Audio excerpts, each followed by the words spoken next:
ვფიქრობ გუშინდელი საღამო იყო ფინალური აკორდი იმის დასანახად, რომ საქართველოს ნამდვილად იმსახურებს უკეთეს ოპოზიციას. ჩვენ ნახეთ, რაც არ უნდა, როგორც თქვენ, რაც არ უნდა ჭირი მალო, ჭირი მაინც თავს არ დამალავს და არ დამალა ამ ჭირმა თავიც და ნახეთ ჩვენ გუშინ ნაცმოძრაობის აქცია, მთელი თავისი ესთეტიკით, პლაკატებით, მოწოდებებით, სახეებით მიხეილ სააკაშვილის და მისი რეჟიმის მაღალჩინოსების გვარამიას, ბოკერიას, ვაშაძის მიერ ორგანიზებული ღონისძიება. ეს არის სინამდვილეში კიდევ ერთხელ რაც დაინახა ქართულმა ხალხმა, ადამიანები, რომლებიც მოწადინებული არიან, რომ გახლიჩონ საზოგადოება, მაშინ როდესაც ქვეყანა ზეიმობს ჩააშხამონ ადამიანებს ზეიმი, ნახეთ გუშინ მათი მცდელობები, რომ რაიმენაირად ყოფილიყო რადიკალური მუხტი მათი მხრიდან, მაგრამ ეს მუხტიც აღარ აქვთ უკვე და დაკარგულია დიდი ხანია. ასე ვფიქრობ, გუშინდელი დღე იყო განაჩენი რადიკალური ოპოზიციისთვის. ის რამდენიმე ათასი ადამიანი, რომელიც მათ გარშემო არის შემოკრებილი, ეს არის ზუსტად ის Facebook ბაბლი, რომელსაც თავი წარმოუდგენია საზოგადოება და სინამდვილეში Facebook-ის ერთი ფრენდლისტი არის, რაც ჩვენ გუშინ ვიხილეთ და მათი მოტოდებებინაც ჩანდათ, რომ უნდათ სოციალებში გამოჩენილიყვნენ, სხვებისთვის დაინახათ საკუთარი თავი, დაინახებიათ საკუთარი თავი. ასე რომ ეს კიდე ერთი მნიშვნელოვანი მომენტი იყო იმისთვის, რომ დაგვენახა რეალური სახე რადიკალურ ოპოზიციას.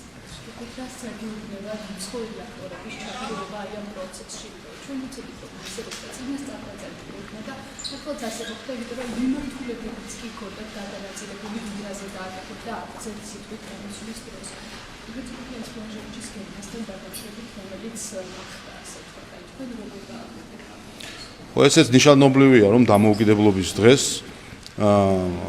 როდესაც საზოგადოება ზეიმობს საკუთარი ქვეყნის დამოუკიდებლობას, მის სუვერენიტეტს, რადიკალური ოპოზიცია დაკავებული არის კვლავ ვასალური ქცევით, იმისთვის, რომ უცხოელების დავალებების შეასრულოს. სადაც ჩვენ ხშირად საუბრობდით ხოლმე, ბოლო პერიოდში თავადაც საჯაროდ არაერთხელ წამოწდათ, რომ ამგვარ ღონისძიებას აორგანიზებენ იმისთვის, რომ სხვებს დაანახონ და დაათვლევინონ თავები, როგორც თვითონ თქვეს, იმისთვის, რომ მათი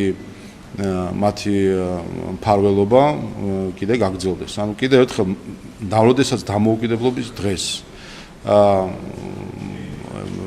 რადიკალური ოპოზიცია და მისი მხარდამჭერების ადამიანებს, რომელსაც გუშინ ჩვენ ვიხილეთ ქუჩაში, როდესაც გამოდიან ლოზუნგით, რომ ქვეყანა დაუქვემდებარონ სხვებს, ნახეთ ჩვენ სხვისი ქვეყნის დროშების ფრიალი გუშინ ამ აქციაზე, ნახეთ მათი მოწოდებები, რომ სხვას დაენახონ და ვიღაცამ ფოტო ნახოს და უცხოეთიდან და შეაქოთ. აი ეს არის სინამდვილეში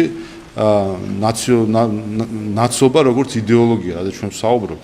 ეს არ არის მხოლოდ პარტიული კუთვნილება, ეს არის იდეოლოგია სხვისი მსახურებისა და გუშინ ჩვენ ვიხილეთ ეს ხალხი, ეს იგივე ხალხია, ვინც 4 ოქტომბერს კომისიის პრეზიდენტის მხარდაჭერით გამოდიოდა იმისთვის, რომ ქვეყანა დაემხო, ასე რომ ეს იგივე ხალხია, იგივე მოტივაციით, რომ ქვეყანა დაუქვემდებარონ სხვას. კარგი ის არის, რომ გუშინაც კიდევ ერთხელ ვიხილეთ, ეს არის Facebook-ის ერთი ფრენდლისტი და ამით არის მთელი მათი ძალა და ენერგია გამოხატული და მინდა კიდევ ერთხელ თქვა, რომ 4 მილიონი ქვეყანაში, სადაც 4 მილიონი ადამიანი ცხოვრობს, რამდენიმე 1000 ადამიანმა, მე მგონი ადამიანი უნდა მიხვდეს, რომ მათი სოციმედიით აღტკინებული სიბევრე სინამდვილეში ზუსტად ის კანტიკუნტი ადამიანებია, რომელიც გუშინ ვიხილეთ რუსთაველს. გუშინდელი აქციის კონტექსტში უნდა ვკითხოთ, ოპოზიციის გეგმებზე ისინი გარდამტეხს უწოდებენ გუშინდელ აქციას და ამბობენ, რომ იწყებენ მეორე ფაზას, რომელიც გულისხმობს კამპანიას საქართველოს უკეთეს იმსახურებს, რაც საქართველოს მიიყვანს დემოკრატიულ არჩევნებამდე. მათ ამ გეგმებს და მეორე ფაზას როგორ აფასებთ? ნამდვილად გარდამტეხი იყო გუშინდელი დღე და დაასკვნა გუშინდელი დღიდან, რომ საქართველოს ნამდვილად იმსახურებს უკეთეს ოპოზიციას და არა აი ამ წარსულში ჩარჩენილ ნაცმოძრაობის მაღალჩინოსნებს, რომლებსაც კიდევ ერთხელ ერთადერთი დღის წესრიგი აქვს საქართველოს დაუქვემდებარო სხვების პოლიტიკურ გავლენას. ასე რომ გარდამტეხი ამ მხრივ იყო ნამდვილად რომ საბოლოოდ გამოჩნდა მათი რეალური მხარდაჭერაც, ენერგიაც, იდეების, ეს ყველაფერი გამოჩნდა ის რომ მათი მხარდამჭერა არის მხოლოდ გარედან, გამოჩნდა რომ მათი იდეა არის მხოლოდ რომ როგორმე გარე მფარველებს მოაწონონ თავი და გამოჩნდა რომ მათი რაოდენობა არის სულ რამდენიმე ათასი ადამიანი. პერიოდის განმავლობაში სულ მეუბნებით, რომ პროტესტი არ არსებობს და რომ რამდენიმე კაცი გამოდის სუსტაველის გამიზებზე და 2 წელია ჩვენ გვესმის მოთხოვნა ახალი არჩევნების შესახებ. ნახეთ, რომ 2 წლის შემდეგაც ადამიანები ისევ იკრიბებიან ამ მოთხოვნით. და იქ მხოლოდ ნაციონალური მოძრაობის მაღალჩინოსნები არ არიან, საზოგადოება, ხალხია, გადასახადების გადამხდელები. და თქვენ რას პასუხობთ მათ და ნიშნავს თუ არა ეს თქვენთვის იმას, რომ არც ამ კანონებმა იმუშავა, არც ტროტუარებზე დაკავება, არც Facebook პოსტების გამო დაჯარიმება ადამიანებს, ამათ არ ეშინიათ და გამოდიან მოთხოვნით. ხო, ჩვენ ნახეთ ეს ხალხი 4 ოქტომბერს, როდესაც ცდილობდნენ ქვეყნის დამხობას. ეს თქვით კიდევაც რომ ეს სამწუხარო მოვლენა რომ ჩვენ საზოგადოებაში არის რამდენიმე ათასი ადამიანი, ზოგი ექიმია, ზოგი სტუდენტია, ზოგი არ ვიცი, ჟურნალისტია, ზოგი მსახიობია, მაგრამ არის რამდენიმე ათასი ადამიანი ნაცმოძრაობის იდეოლოგიის გამზიარებელი, რომელიც მზად არის დაამხოს ქვეყანა და დაუქვემდებაროს სხვას. ეს მოცემულობა ეს მოცემულობა გვაქვს, მაგრამ მეორე მოცემულობა არის ის, რომ ამ ქვეყანაში ცხოვრობს 4 მილიონი ადამიანი, რომელიც ამ ქვეყნის დღის წესრიგს განსაზღვრავს. და რამდენიმე ათასი ადამიანი, რომელიც ხან პრეზიდენტის სასახლეში შევარდნას სურს, ხან პარლამენტის დაწვას სურს და ამ ყველაფერს აკეთებს მხოლოდ ერთი მიზნით, რომ თავი მოაწონოს უცხოელს, მის დროშას აფრიალებს, მის პლაკატებს იჭერს ხელში. რას ვიზავთ? საზოგადოებაში არის რამდენიმე ათასი ადამიანი, რომელიც ნაცმოძრაობის იდეოლოგიას იზიარებს. არა თუ არის ჩვენ ნახეთ თუ არჩევნებში ხმასაც იღებს ნაციონალურ მოძრაობა, ასე რომ ეს მოცემულობა გვაქვს, მაგრამ კიდევ ერთხელ ამ ქვეყანაში ცხოვრობს 4 მილიონი ადამიანი, რომელიც ამ ქვეყნის კურსს მხოლოდ ეროვნულ ინტერესებს უქვემდებარებს. ეს გუშინდელი დღე ნიშნავს მხოლოდ ერთადერთ რამეს.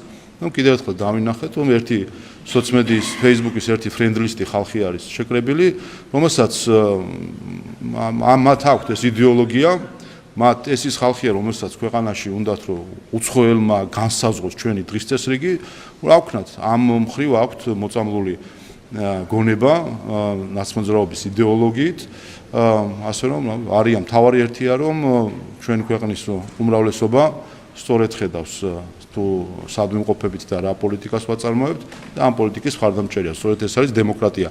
რადიკალები ყველა ქვეყანაში არიან, ხედავთ სხვადასხვა ქვეყანაში სხვადასხვა რადიკალურ ჯგუფებს, რომლებიც სხვადასხვა სახის მოწოდებებით გამოდიან ხოლმე, მაგრამ მთავარი არის, რომ ჩვენი ქვეყნის უმრავლესობა დგას სწორი დღის წესრიგით ეროვნულ ინტერესებს.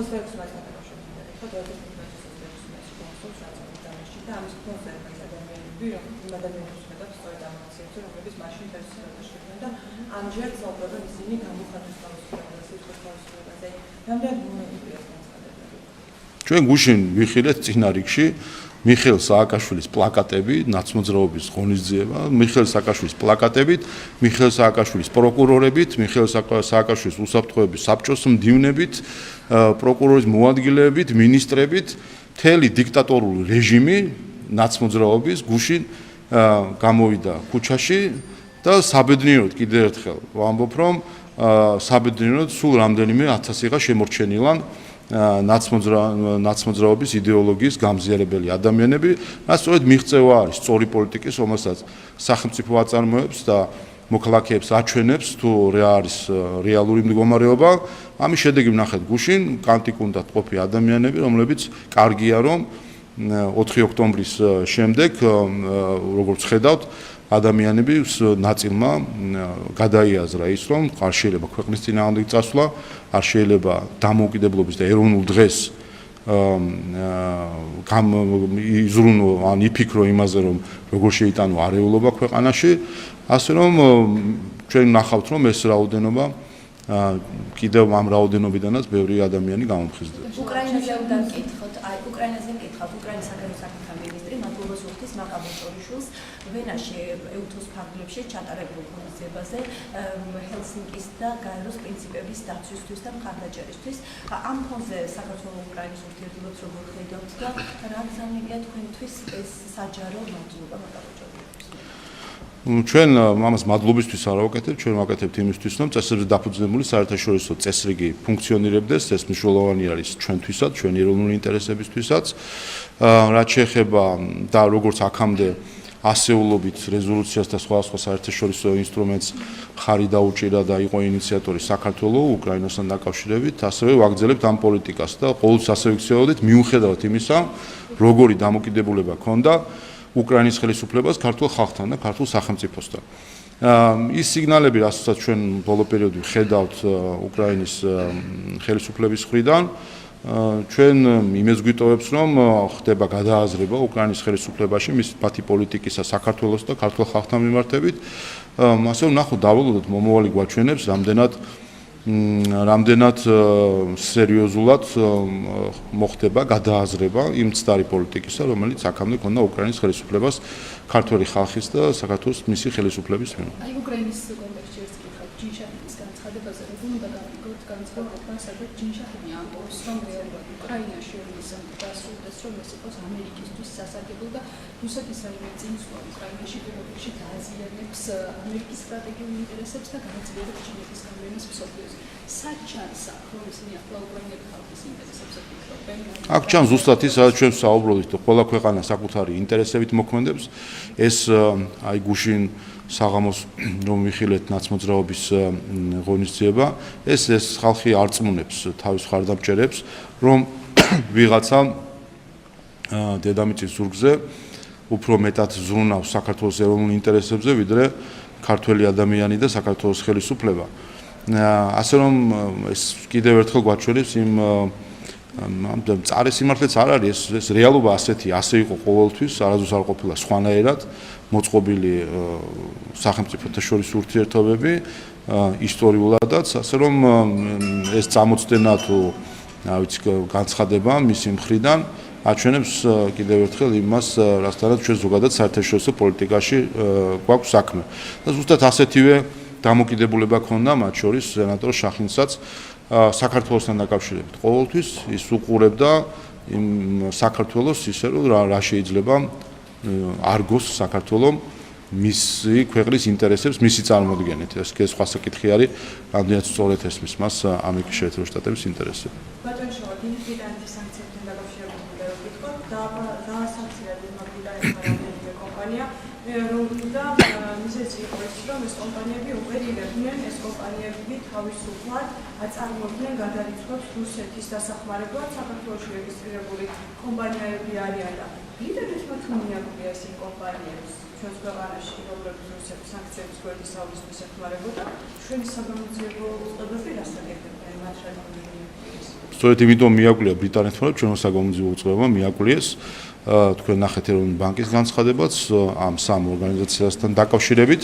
ისინი ოპერირებდნენ ეროვნული ბანკის გვერდის ავლით და საქართველოს კანონმდებლობის დარღვევით მათ შორის, რაც შესაბამის სამართალდამცავ ორგანოებს ეცნობა კიდევაც ეროვნული ბანკის მხრიდან, გამოძიებაც მინდის, დაკავებულიც არის ადამიანი, ასე რომ ამ მხრივ სწორედ ის, რომ იმის გამო, რომ ეროვნულმა ბანკმა აღმოაჩინა, რომ ხდებოდა საქართველოს რეგულაციების დარღვევით მოქმედება, ეროვნული ბანკის რეგულაციების დარღვევით მოქმედება, ამის გამოც არის, რომ გამოძიება მიდის, პასუხისმგებაშიც არიან პირები მიცემული, და სწორედ ამიტომ არის, რომ ბრიტანეთმაც გაიგო ამ სწორედ აი ამ გამოძიებიდან გამომდინარე. ეროვნულმა ბანკმა აღმოაჩინა, რომ მისგან 2025 წლის სექტემბერში იქნა ეს ცნობილი ეროვნული ბანკისთვის და შემდეგ ეცნობა სამართალდამცავ ორგანოებს, რომელმაც კიდევ გამოძიებასთან ერთად კონკრეტული ადამიანები პასუხისმგებაში არიან მიცემული. ხომ ვფიქრობთ, რომ ახალი ორი კომპანია აღმოჩნდა, ეს კომპანიები აღმოჩნდა ორი ადამიანი. სხვა კომპანიები შეიძლება არსებობდნენ და ზუსტად ამაზე იყო საუბარი, გამოთქვებით, როცა იყო საუბარი, რომ საქართველოს ეხმარება, როდესაც სანქციების გვერდის სავლაშება იმუშავა. ну ეგ ისეთი ლოგიკაა რომ თქვათ რომ გუშინ ვინმე მკვლელით დააკავეს აქ ვიფიქროთ და ქართველები ყველა მკვლელები ვართ ასე რომ მე მგონი ასეთ მიზეზის შედეგობრივი კავშირები არ არსებობს რაც შეეხება არა კი თავისთავად იმიტომ ეს არის საქართველოს მიერ მოპოვებული ინფორმაცია თავად და უფრო მეტიც არა თუ ეს უფრო მეტიც ალბათ იქნებოდა არ ვიცი ზუსტად უკვე რამდენი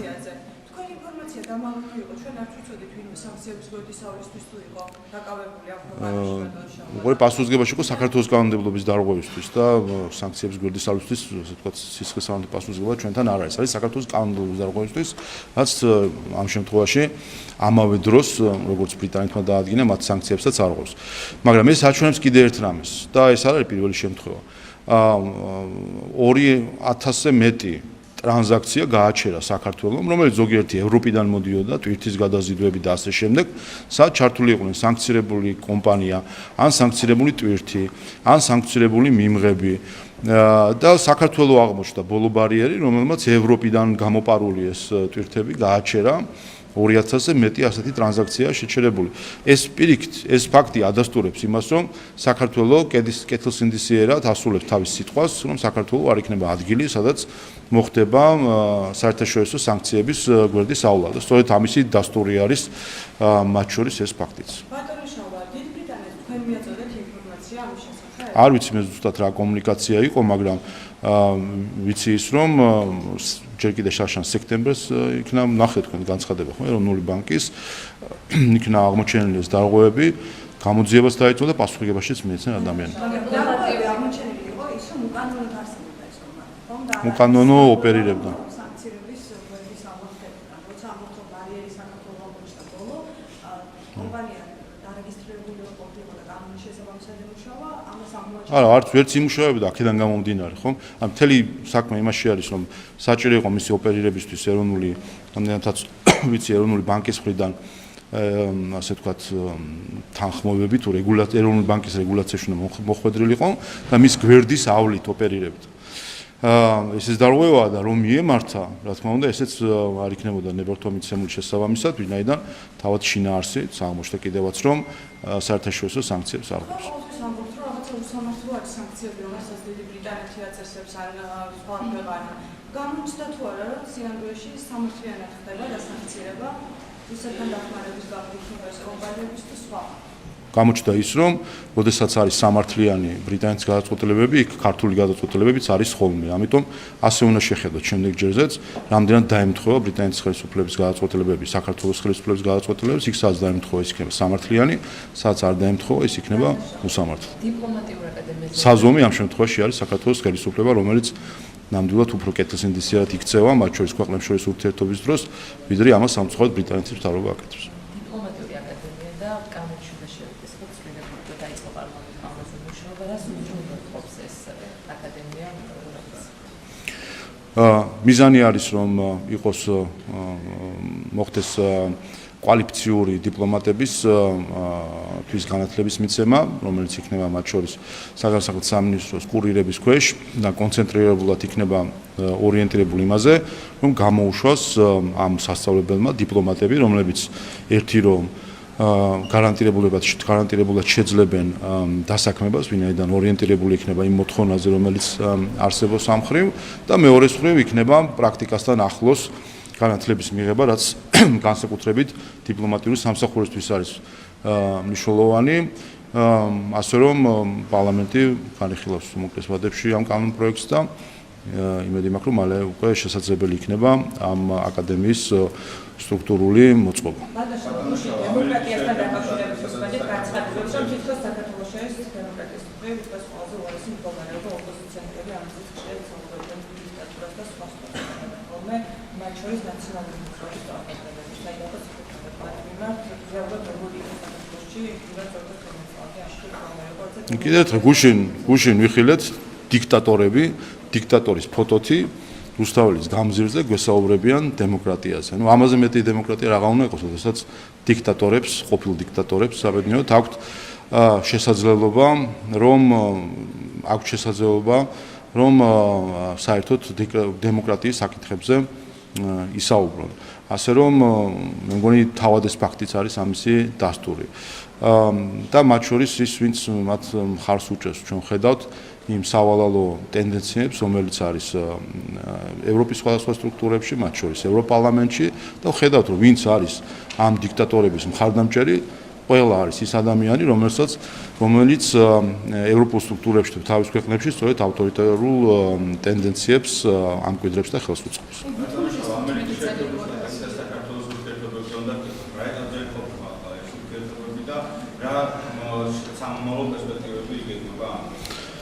ჩვენ გაცხადებული გვაქვს, რომ და არა ერთხელ, რომ ჩვენი სურვილი არის, რომ საქართველოსა და ამერიკის შეერთებულ შტატების ურთიერთობა დაიწყოს ახალი ფურცლიდან, როგორც სტრატეგიული პარტნიორობა, რომელიც იქნება კონკრეტულ შედეგებზე ორიენტირებული.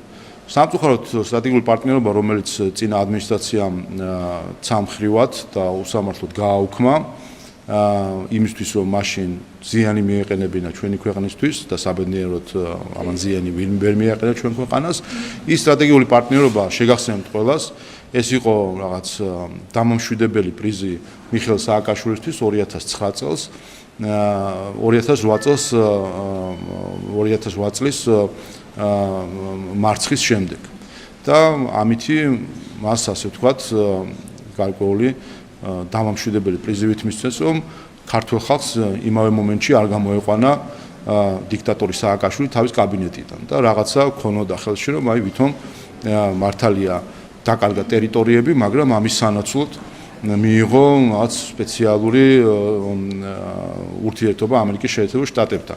ეს ის მეთოდია, რომელსაც დღეს ვაკვირდებით უკრაინასთან მიმართებით სხვათა შორის, როდესაც ვხედავთ, რომ უკრაინას სთავაზობენ ხან ასოცირებულ წევრობას ევროკავშირის, ხან რაღაც დაჩქარებულ პროცედურებს, იმის სანაცვლოდ ეს პირდაპირ თქვა კიდევაც გერმანიის კანცლერმა, რომ ეს ყველაფერი ამ ყველაფერში იგულისხმება, რომ ეს ყველაფერი მოხდება სამშვიდობო შეთანხმების დადების შემდეგ რუსეთის ფედერაციასთან, რომლის ნაწილიც იქნება ტერიტორიების გასვლა უკრაინის კონტროლიდან. ასე რომ მაშინ ეს ისტორია აქვს მოკლედ ყოფილ სტრატეგიულ პარტნიორობას. ახლა ჩვენ გვინდა რომ ეს იყოს ჭეშმარიტი სტრატეგიული პარტნიორობა, რომელიც დაფუძნებული იქნება ორივე ქვეყნის ეროვნულ ინტერესებზე. და ამ მხრივ ჩვენ ღია ვართ, იცით რომ არის დელეგაციაც ჩამოსული, აქვს შეხვედრები, დღესაც ექნება შეხვედრები დელეგაციას. ჩვენ აზრებს უზიარებთ, კიდევ ერთხელ ნებისმიერი ურთიერთობას ჩვენ ვამყარებთ ჩვენი ქვეყნის ეროვნული ინტერესებიდან გამომდინარე, ასე რომ აქაც ასე მგონია, თუ კი ამერიკის შეერთებულ შტატების მოქმედი ადმინისტრაცია ამერიკის შეერთებულ შტატების ნამდვილ რეალურ ინტერესებით მიუდგება ამ საკითხს, ნახავს რომ ამ საქართველოს და ამერიკის შეერთებულ შტატების ინტერესებს შორის იქნება ბევრი თანხვედრა და ის გამორჩეული პარტნიორობა, რომელსაც ჩვენ წლების განმავლობაში ვაჩვენებდით ამერიკის შეერთებულ შტატებს, ამგვარი პარტნიორობა შეიძლება უკვე ახალი ეტაპით დაიწყოს.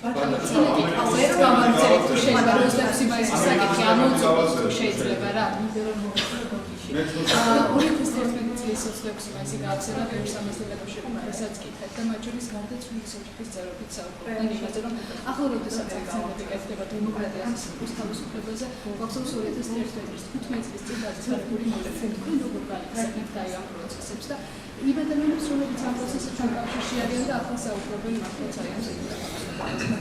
ჩვენ გვახსოვს და ჩვენ გვახსოვს რა დაატრიალეს მაშინ რუსთაველის გამზირზე. გვახსოვს გარდაცვლილების, გვახსოვს გზაზე ხელბორკილ დადებული და ხელებ გაკოჭილი დაყრილი ადამიანები, გვახსოვს ყველას ეს კადრები და გვახსოვს კიდე ერთი რამ, გვახსოვს დასავლეთის დუმილი ამასთან დაკავშირებით. სხვა შორის გვახსოვს მეორე დღეს, როგორ არიგებდა მიხეილ სააკაშვილი სწორედ იმ ტერიტორიაზე, სადაც წინა დღეს უმოწყალოდ დაარბიეს ადამიანები, როგორ არიგებდა ღირსების მედლებს, ეს კადრები არის და ბევრი ალბათ გაიხსენებს, თუ მეორე დღეს ვინ იდგა იქ და დიქტატორი სააკაშვილისგან, რომელიც რომელიც იმ პერიოდში ყველამ იცოდა, რომ ეს ძალადობა არ იყო მხოლოდ რუსთაველზე ნახი ძალადობა, ეს იყო წამების სისტემა ციხეებში, ეს იყო ბიზნესის რეკეტი, ეს ყველაფერი ყველამ იცოდა და გაიხსენით, ვინ იდგა იქ და ვინ იღებდა ღირსების მედალს დიქტატორის სააკაშვილისგან. ასე რომ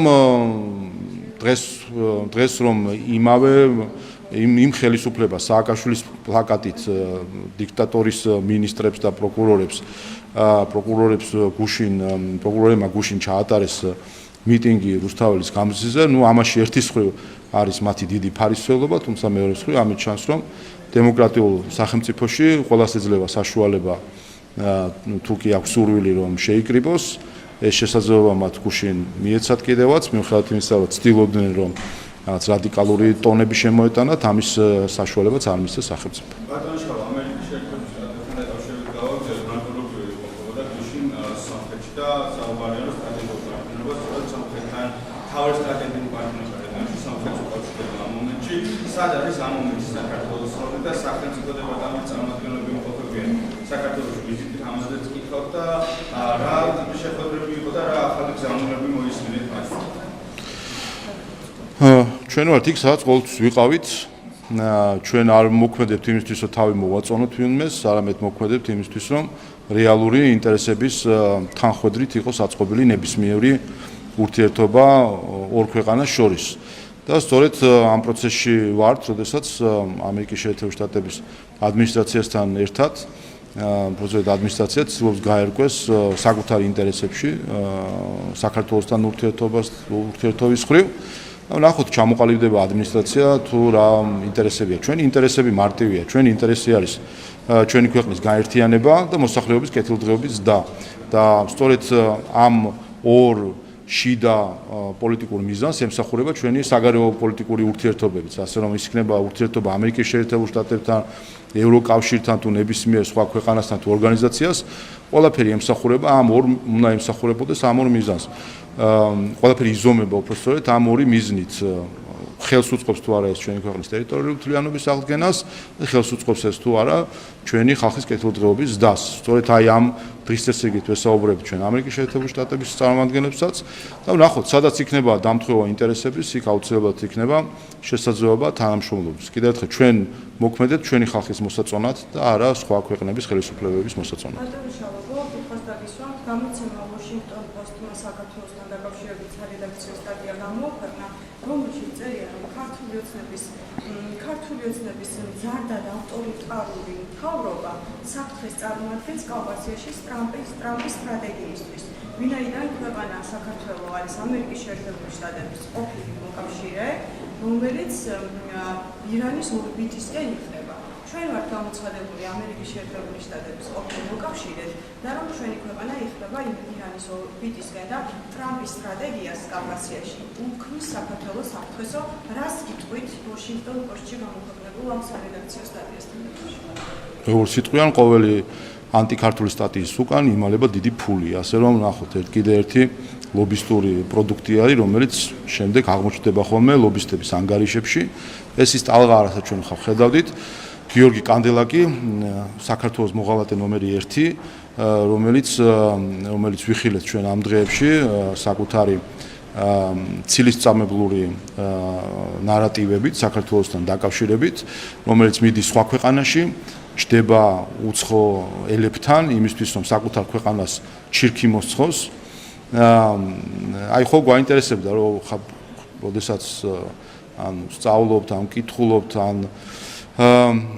გავიხსენებთ ხოლმე აი დამოუკიდებლობის დღეებზე იმედ გუშინ და სერგო ორჯონიკიძეზე როცა საუბრობთ ხოლმე რომ რა ადამიანი იყო, რატო ჩაიდინა ისეთ ჩაიდინა და საქართველოში უცხო ქვეყნის ჯარს შემოუძღვა და ისე დააკარგინა დამოუკიდებლობა. შეხედეთ გიორგი კანდელაკს და მიხვდებით რასთან გვაქვს საქმე, როგორი ტიპაჟი იყო სერგო ორჯონიკიძე. ასეთები იყვნენ. ისიც ხო გვიკვირს, კი, მაგრამ როგორ ცოცხლობდნენ, ცხოვრობდნენ ისინი იმ საზოგადოებაში, როგორ ქონდათ მათ ურთიერთობა სხვებთან. აი ეს არის, შეხედეთ გიორგი კანდელაკს.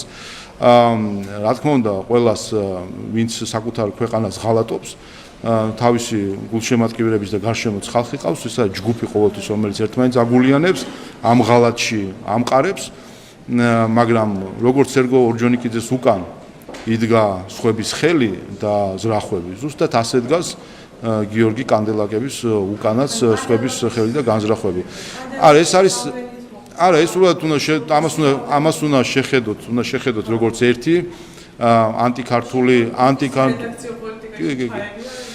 ამას უნდა აი ვიჩარია ნახავთ სტატიის ავტორს ჩაეძიეთ და მე ნახავთ ყველაფერს.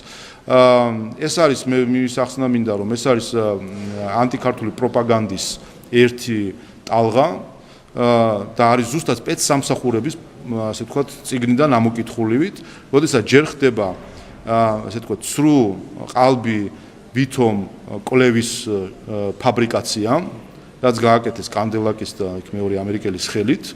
შემდეგ ამ ყალბ და ფაბრიკაციით შედგენილ კლევის ციტირებით უკვე კომენტარების გაკეთება, რაც შემდეგ ვიხილეთ ჯორუსონის და სხვების სახით. შემდეგ ამის გადატანა მედიაში უკვე სტატიის სახით. ეს არის ერთი ჯაჭვი პროპაგანდისა, რომელიც არის რა გითხრათ, უკვე ეს არის ალბათ პროპაგანდისადმე სკოლა თუ არსებობს, პირველ კლასშივე ასწავლიან სავარაუდოდ ამ მეთოდებს, რომ ასე ვთქვათ, ყალბ-ყლევაზე, ყალბი მედია ტალღით, ყალბი პოლიტიკური განცხადებების ასე ვთქვათ გენერირება და ამითი დაზიანება ქვეყნის რეპუტაციის. მაგრამ თავარი ჩვენ აქ ვეძიოთ ის უსახელო გმირები, ასე ვთქვათ, ჭყალებში, რომლებიც ამ ყველაფერში როდესაც ამ პროცესში საკუთარ ქვეყანას ყიდიან საკუთარი მერკანტილური ინტერესებიდან გამომდინარე. და ერთ სავარაუდოდ შეიძლება გუშინ ყველას გვაინტერესებდა რატომ არ იყო ნავსოწების მოედანზე გერმანიის თემში. ჩვენ ვიცით ბატონ შალვა რომ თითქოს მოსაწვევები ჩვენ ესე ვიცით რომ მოსაწვევები იყო ყველასთან გაგზავნილი თუ არ იყო ყველასთან გაგზავნილი. ეს ადამიანი არ მოვიდა ვერ მოვიდა მოიკითხეთ თუ არა ამბავი იცით თუ არა რაიმე როგორც რატო არ იყო. მქონდა ყველას გაეგზავნებოდა მაგრამ მე მგონი მის სრულიც არ იქნებოდა, იმიტომ რომ გუშინ იქ ვიდექით ქართულ ჯართან ერთად და ვისმენდით ქართული ჯარის ფიცს და თემა საზოგადოებამ წვანდებლებისგან ჩავიბარეთ ქართული არმიის ფიცი. ხოლო ბატონი პეტერი ზიზღის ესკადრონების ფიცს იბარებს ხოლმე. ის არის ერთ-ერთი ადამიანი, რომელიც საქართველოში აქეზებს, მხარს უჭერს და ამართლებს ზიზღს და სიძულვილის ენას, ძალადობას, ასე რომ მან ალბათ თავისი ადგილი უფრო ამ ზიზღის ესკადრონებთან დაინახა, ვიდრე საქართველოს არმიასთან. თავად არ მოვიდა, თქვენ გაუგზავნეთ მოსაწვევი? მე ამ ორგანიზატორი არ ვარ, მაგრამ მე ვარაუდობ, რომ რა თქმა უნდა ყველას გაეგზავნებოდა.